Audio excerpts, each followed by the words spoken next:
अपनी डबली अपना राग में आप सभी का बहुत स्वागत है और मैं हूं आपके साथ अमनदीप। चलिए खबरों की शुरुआत करते हैं।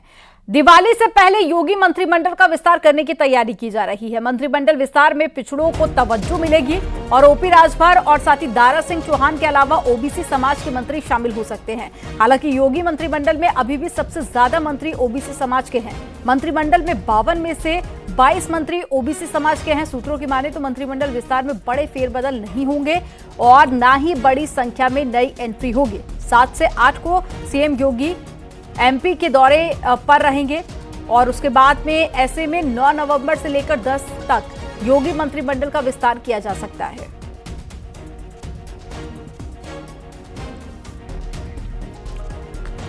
तो देखिए, योगी मंत्रिमंडल का विस्तार हो सकता है।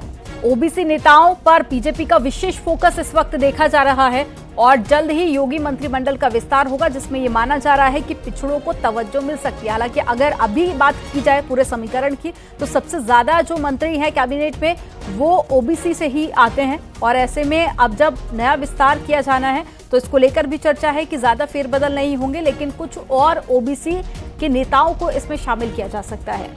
तो दिवाली से पहले योगी मंत्रिमंडल पर विस्तार संभव माना जा रहा है, क्योंकि उससे पहले मध्य प्रदेश के दौरे पर रहेंगे सीएम योगी आदित्यनाथ और उसके बाद में जब वो लखनऊ वापस लौटेंगे तो उस वक्त ये संभावनाएं बनती हुई दिखाई दे रही हैं कि मंत्रिमंडल विस्तार होगा। देखिए, यूपी विधानसभा की सीटों की बात करें तो कुल 403 विधानसभा सीटें हैं। यूपी में 60 मंत्री बन सकते हैं, क्योंकि एक परसेंटेज के हिसाब से कुछ रेशियो होता है और यूपी में सीएम सहित अभी 52 मंत्री हैं, यानी कि अभी 8 पद पूरे खाली हैं। तो कैबिनेट मंत्री की अगर बात करें तो 18 संख्या और ये जो गणित है कैबिनेट का ये आपको बता रहे हैं। राज्य मंत्री स्वतंत्र प्रभार ये जो आंकड़ा है ये 14 है और इसके अलावा राज्य मंत्री की जो संख्या है वो 20 है। तो कुल मंत्री इस वक्त 52 है।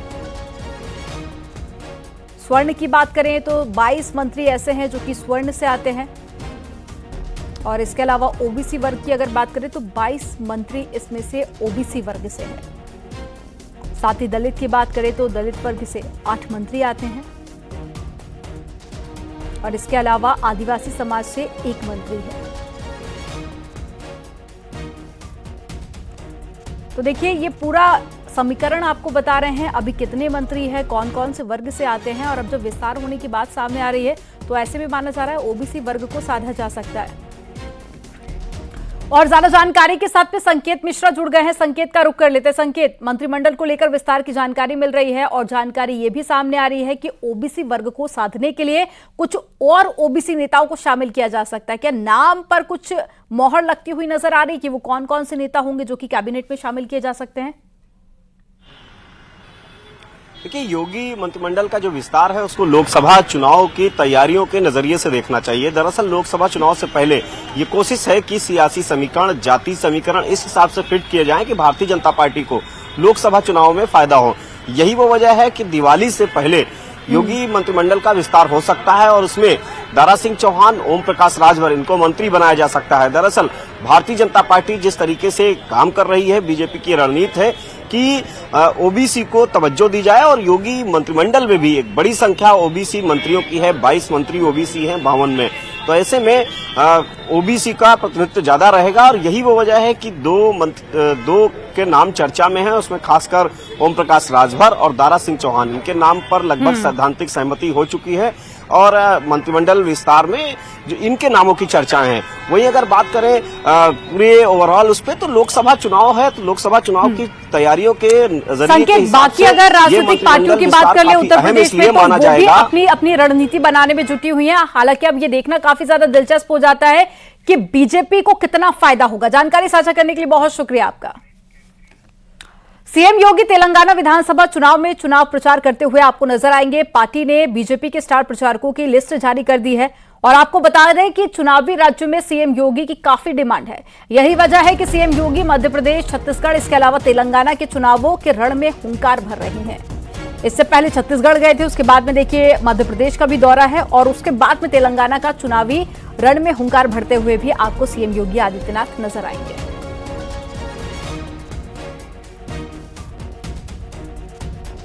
सीएम योगी कल से 2 दिनों के मध्य प्रदेश के दौरे पर रहेंगे। सीएम योगी कल और परसों मध्य प्रदेश में चुनावी प्रचार करेंगे। सीएम योगी जनसभाओं को संबोधित करेंगे। बीजेपी प्रत्याशियों के पक्ष में वोट करने की अपील लोगों से करेंगे। इससे पहले सीएम योगी राजस्थान और छत्तीसगढ़ में विधानसभा चुनाव के लिए बीजेपी प्रत्याशियों के पक्ष में प्रचार कर चुके हैं। चुनाव प्रचार में सीएम योगी ने कांग्रेस पर करारा वार किया और भ्रष्टाचार को लेकर निशाना भी साधा था।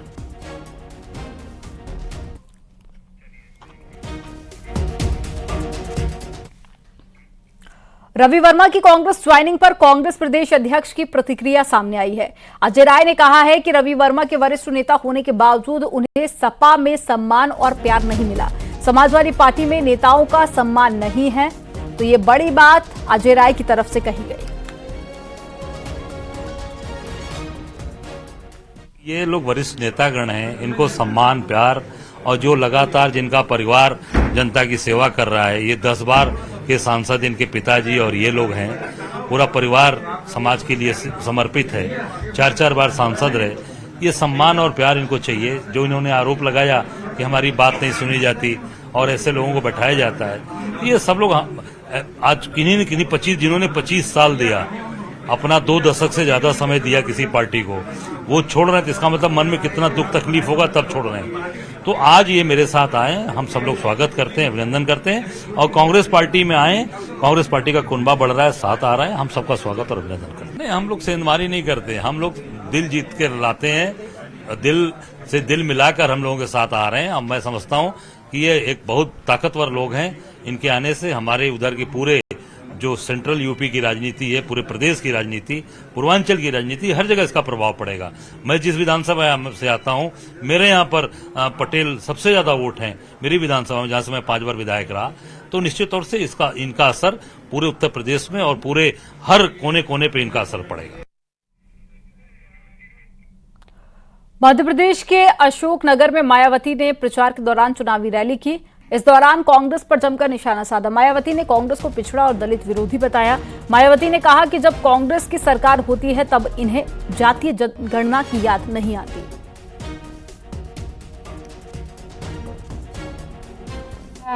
ये कहते हैं कि अति पिछड़े वर्ग को पूरा लाभ दिलाने के लिए जातीय जनगणना होनी चाहिए। अंग्रेजों के जाने के बाद केंद्र में लंबे अरसे तक कांग्रेस पार्टी पावर में रही, तो कांग्रेस पार्टी की हुकूमत के दौरान सबसे पहले पिछड़े वर्ग के लोगों को आरक्षण देने के लिए तो जो सर्वे हुआ था, काका कालेलकर की रिपोर्ट आई, उसे कांग्रेस पार्टी की सरकार ने उस समय लागू नहीं किया।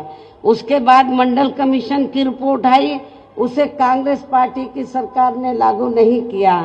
तो जो कांग्रेस पार्टी अति पिछड़े वर्गों की मंडल कमीशन की रिपोर्ट को जिसने लागू नहीं किया, काका कालेलकर की रिपोर्ट को लागू नहीं किया, आज वो चुनाव के दौरान पिछड़े वर्गों की वोट लेने के लिए जो बड़ी बड़ी बातें कर रहे हैं जातीय जनगणना की, मेरे ख्याल आप लोगों को इनकी हवाई बातों के बहकावे में नहीं आना चाहिए।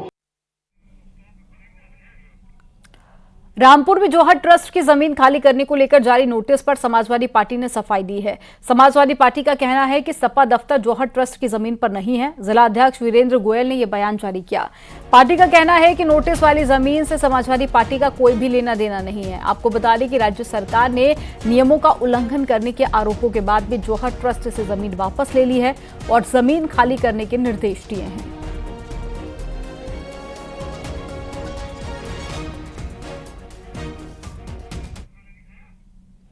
बागपत के सपा नेता अभयवीर यादव पर मेरठ के सिविल लाइन थाना में मामला दर्ज हुआ है।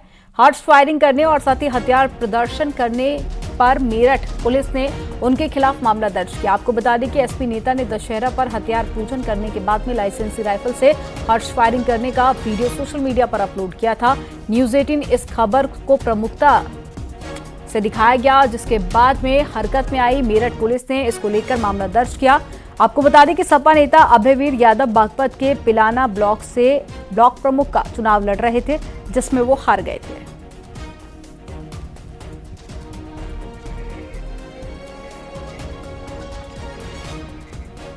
सपा के राष्ट्रीय महासचिव और मंझनपुर के विधायक इंद्रजीत सरोज कौशांबी स्थित अपने पैतृक गांव में सेक्टर बूथ अध्यक्ष सम्मेलन में शामिल हुए। यहां पर अपने संबोधन में उन्होंने ब्राह्मणों के बारे में विवादित बयान दिया। पूर्व मंत्री इंद्रजीत सरोज ने कहा कि ब्राह्मणों ने हमसे नौकरी ली, जिन लोगों ने हमसे नौकरी ली वो आज हमारे कार्यक्रम में दिखाई नहीं पड़ते। नौकरी पर रखा, मास्टर साहब गवाह हैं, जो लोग नौकरी ले ले वो दिखाई नहीं पड़ते। हंगामा यहाँ उन्हों के लोग अभी मिले मुझे, पंडित जी लोग शायद चले गए होंगे। हाँ, तो क्या धीरेन्द्र गर्ग दिखाई पड़ते हैं?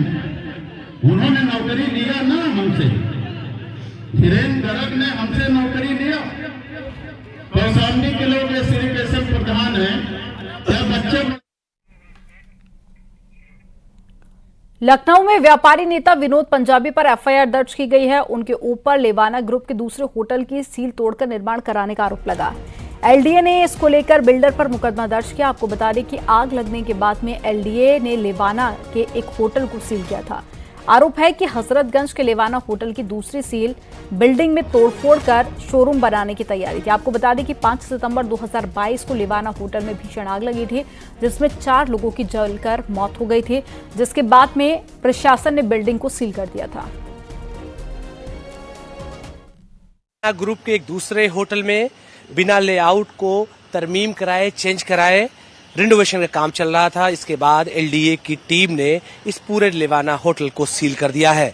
सबसे खास बात यह है कि जब लेआउट जो पास था उसके अतिरिक्त लेवाना मैनेजमेंट इसमें न सिर्फ कमर्शियल एक्टिविटी करने की तैयारी कर रहा था, बल्कि इस सील किए गए परिसर में भी सील किए गए परिसर में भी एक बार फिर से निर्माण का काम किया जा रहा था। इसके बाद एलडीए ने न सिर्फ लेवाना ग्रुप के ऊपर एफआईआर दर्ज कराई है, बल्कि बेहद गंभीर आरोप लगाए गए हैं कि लेवाना ग्रुप ने न सिर्फ गैर कानूनी तरीके से सील की गई इमारत में तोड़फोड़ किया है, बल्कि इस संबंध में एलडीए को कोई सूचना भी नहीं दिया है।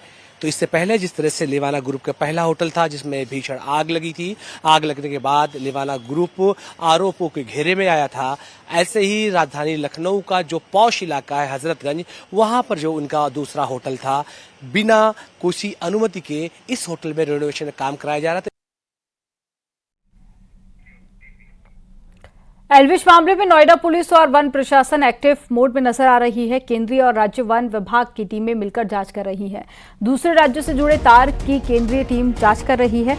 जल्द ही राहुल यादव को कस्टडी में लेने की तैयारी की जा रही है। कस्टडी में लेकर राहुल से पूछताछ हो सकती है। एल्विश और राहुल का पुलिस कनेक्शन तलाश रही है। छापेमारी के दौरान में मिले सांपों का भी मेडिकल होगा। चीफ वेटरनिटी ऑफिसर की देखरेख में मेडिकल होगा। वन्य जीवों के साथ में वीडियो बनाने वालों की मुश्किलें बढ़ेंगी।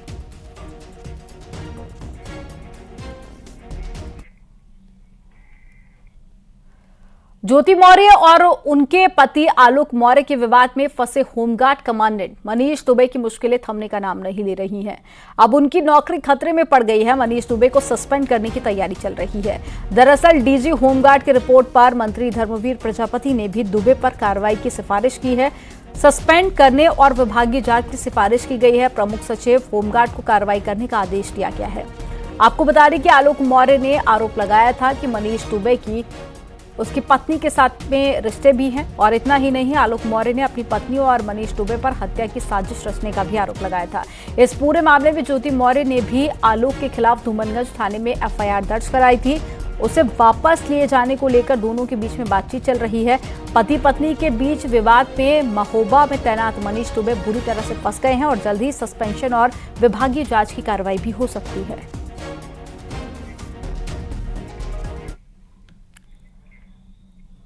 यहां रुकेंगे एक छोटे से ब्रेक के लिए। आप देखते रहिए न्यूज़ 18।